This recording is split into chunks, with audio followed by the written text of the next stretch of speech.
देखो, आओ आओ, नाटक देखो, आओ आओ, जल्दी बोलो, नाटक देखो, आओ आओ, नाटक देखो, आओ आओ, नाटक देखो, आओ आओ, नाटक देखो, आओ आओ, नाटक देखो, आओ आओ, नाटक देखो, आओ आओ, नाटक देखो, आओ आओ, नाटक देखो, आओ आओ, नाटक देखो।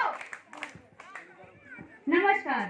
भारत में महिलाओं पर अत्याचार दिन प्रतिदिन बढ़ते ही जा रहे हैं। उन्हीं अत्याचारों को रोकने के लिए और आप सभी को जागरूक करने के लिए हम सभी छात्र ने एक नाटक प्रस्तुत किया है, जिसका शीर्षक है बेटी पढ़ाओ बेटी बचाओ। तो चलते हैं एक घर की तरफ, जहाँ पे एक बेटी के साथ कैसा व्यवहार किया जा रहा है, क्या उसे पढ़ने दिया जा रहा है या नहीं, इसकी जांच करते हैं। देखते हैं नाटक का पहला दृश्य।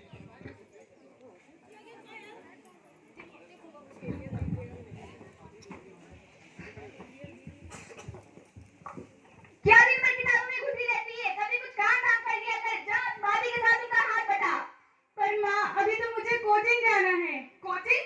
क्या करेगी तो कोचिंग जाकर? रुक, आज सिर्फ वापस तेरी शादी की बात करती हूँ। शादी वादी मुझे नहीं करनी है, मुझे अभी पढ़ना है। मुझे पढ़ने दो माँ, मुझसे मेरी पढ़ाई मत छीनो। पढ़ लिख कर मुझे डॉक्टर बनना है। अभी मेरी उम्र ही क्या है?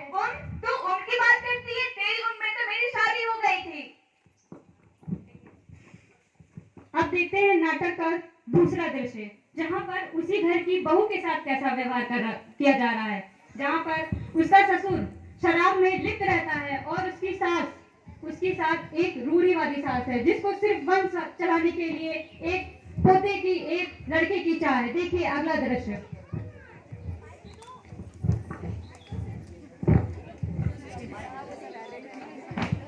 अरे सुनते हो? मजा आ गया भाई।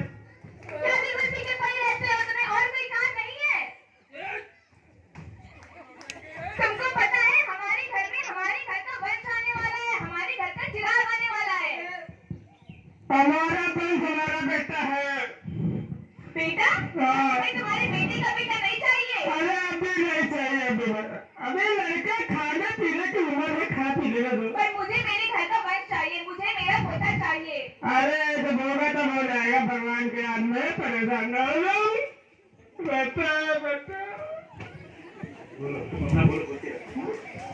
बेटा जी माँ। तुझे पता है हमारे घर का चिराग आने वाला है। जी पता है।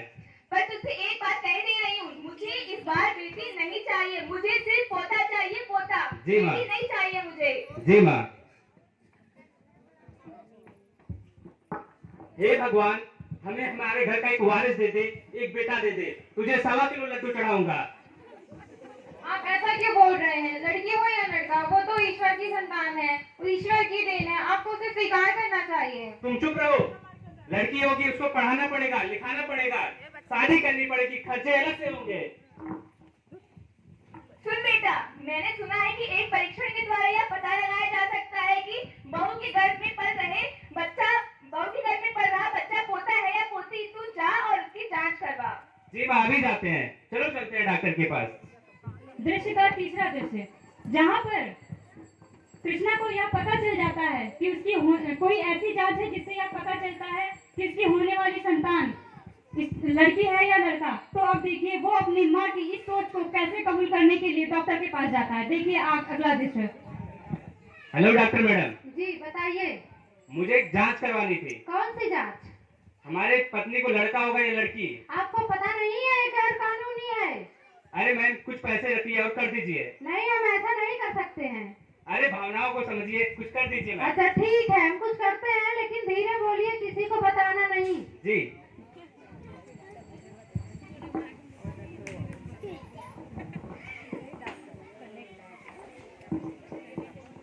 ठीक है, आप बाहर बैठिए, हम चेक करके बताते हैं। जी। जी आप मुबारक हो, आपको लड़की होने वाली है। हे भगवान, फिर से बेटी। चलो घर चलते हैं। अब जब कृष्णा को यह पता चल जाता है कि उसकी होने वाली संतान बेटी है, तो वो अपनी माँ से बताता है। माँ तो पहले से ही रूढ़िवादी जंजीरों में बंधी हुई है। अब देखिए, ये सब जानने के बाद कि उनकी होने वाली संतान बेटी है, उस बहू के साथ कैसा व्यवहार किया जाता है, देखते हैं नाटक का अगला दृश्य। खट खट। बेटा, तुम क्या कुछ सब लाए हो? अरे माँ, ये कल मुझे फिर से बेटी को जन्म देने वाली है। क्या? बेटी? मुझे बेटी नहीं चाहिए। तू अभी के अभी इसे लेकर जा और इसका गर्भपात करवा। मुझे बेटी नहीं चाहिए। प्लीज माँ जी, ऐसा मत करिए। हट जा मेरी नजरों के सामने से। दूर हो जा तुम यहाँ से। अब मैं क्या करूं? मैं कहाँ जाऊं? मेरे घर वाले मेरे बेटी को मेरे पेट में मार देना चाहते हैं। कोई मेरी मदद करो, कोई मेरी मदद करो। उठो भाभी, उठो। हमारे घर वाले हम पे बहुत अत्याचार कर रहे हैं। वो मुझे भी पढ़ने नहीं दे रहे हैं। वो मेरी शादी करा रहे हैं। मुझे अभी शादी नहीं करनी है। आखिर हम कब तक सहेंगे? नहीं अंजलि, बहुत हुआ। अब हम नहीं सहेंगे। अब हमें इसके लिए आवाज उठानी पड़ेगी। मुझे अपना फोन दो। Hello madam, hello hello madam, hello hello madam, मेरी मदद करिए। आप कहाँ से बोल रही हैं? मैडम, मैं मोहनलालगंज से बोल रही हूँ। मेरी मदद करिए। अरे अरे, आप घबराइए नहीं, रोइए नहीं, अपनी समस्या बताइए। मैडम, मेरे पेट में एक बेटी है और उसे मेरे घर वाले मेरे पेट में ही मार देना चाहते हैं। अरे ये तो कानूनन अपराध है। आप बिल्कुल मत घबराइए, अपना पता बताइए, हम सब अभी पहुँचते हैं। जी मैडम, मैं मोहनलालगंज से बोल रही हूँ। हम आ रहे हैं।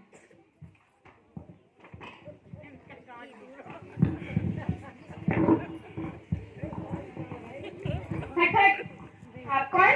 हम एनजीओ की तरफ से आए हैं। आपका यहाँ क्या काम है? क्या ये कृष्णा का घर है? जी हाँ। और काजल कहाँ क्या है? हुआ? तुमसे तो अभी बात करते हैं। काजल कहाँ है? काजल, वो तो अपने मायके चली गई है। मायके गई है? झूठ बोलती हो। पूरे काजल को कहाँ है? काजल मैडम, मेरी मदद करिए मैडम। तुम्हें न्याय मिलेगा, तुम्हें इंसाफ दिया जाएगा। गिरफ्तार कर लो इसे, इसने इतना बड़ा जुर्म किया है। मैंने कुछ नहीं किया है। मुझे छोड़ दीजिए। मुझे छोड़ दीजिए।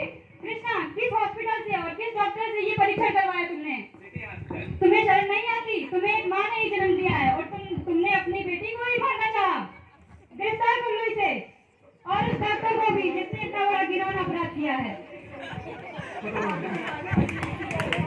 तो देखा आपने?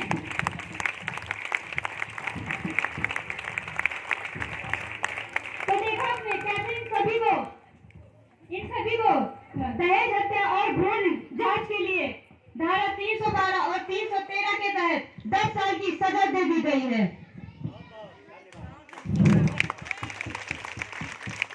इसीलिए हमें जब बेटी नहीं जन्म लेंगी तो हम बहू किसको बनाएंगे? आप लोग को पता है कि लिंग रेशियो कितना है इंडिया का? 1000 पुरुषों पे 912 स्त्रियां होती हैं। 1000 पुरुषों पे 912। क्या ये सही है? क्या उनको समान अधिकार मिल रहा है? क्या उनको पढ़ने के लिए सही वातावरण मिल रहा है? क्या उनके साथ उनको बंद नहीं किया जाता? पढ़ाई के लिए रोका नहीं जाता? अपनी बेटियों को पढ़ाइए, क्योंकि वो शिक्षित होंगी तभी एक समाज शिक्षित होगा। तो आइए हम सब ये पढ़ लेते हैं कि अपनी बहू बेटियों को जब तक उनकी इच्छा होगी, उनका मन होगा, उनके अंदर हुनर होगा, उनको पढ़ाएंगे, उनको सम्मान देंगे, उन्हें जीने का अधिकार देंगे। जीने का अधिकार तो हमारे संविधान में भी है, जिसमें समान अधिकार है। स्त्रियों और पुरुषों का समान अधिकार है। बच्चों को पढ़ने का अधिकार है। हम अगर माता पिता हैं तो हमारे ये अधिकार है या हमारे ये कर्तव्य है कि हम अपने बेटे बेटियों में कोई फर्क ना करें। तो हमें ये शपथ लेनी है सबको कि हम अपने बच्चों को पढ़ाएंगे, लिखाएंगे। नारी शक्ति की जय! नारी शक्ति की जय! नारी शक्ति की जय! तो सब शपथ लेते हैं ना कि बेटियों को पढ़ाएंगे जब तक वो पढ़ेंगी। बिल्कुल। माँ दुर्गा की पूजा करके भक्त बड़े कहलाते हो। सारी वो भक्ति जो माटी को मान गिराते हो, बेटी को मान गिराते हो। चले जो तोड़ी तुमने फूल कहाँ से लाओगे? बेटी की हत्या करके बहू कहाँ से लाओगे? बहू कहाँ से लाओगे? बहू कहाँ से लाओगे? बहू कहाँ से लाओगे? बहू कहाँ से लाओगे? Thank you.